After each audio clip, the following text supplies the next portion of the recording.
Magandang araw po, ako po si JM De Jesus para sa Pasada Balita ngayong alas 4. Ipinaalala ng Angeles City Local Government Unit sa mga motorista na magkakaroon ng pansamantalang road closure simula sa Biyernes, July 11 sa Malabañas Road.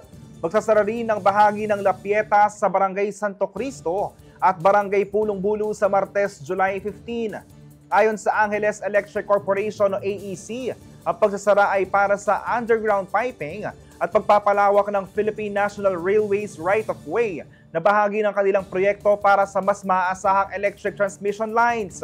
Inaasahan na tatagalan naturang proyekto ng dalawang buwan hanggang 3 buwan. Magkasanib puwersa ang LGU, Angeles City Traffic Development Office at OACDO at AEC upang magbigay ng traffic assistance at estratehiya para sa mas maayos sa daloy ng sasakyan habang isinasagawa ang konstruksyon.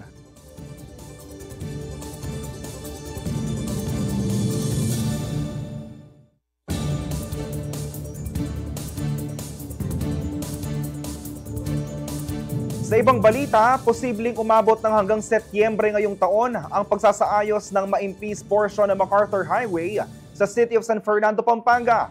Ito ang kinumpirma ni Darius Hizo ng focal person ng City Public Order and Safety Coordinating Office o si POSCO sa CLTV 36 News.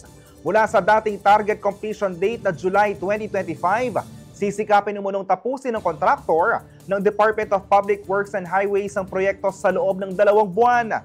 Na-delay umano ang proyekto dahil sa masamang panahon.